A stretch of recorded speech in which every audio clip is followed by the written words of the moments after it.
ఔరా అమ్మక్క చెల్ల ఆలకించి నమ్మడవెల్ల అంత వింత గాథల్లో ఆనందలాల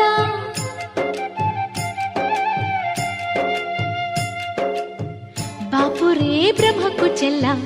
వైనవంత వల్లించవల్ల రేపల్లె వాడల్లో ఆనంద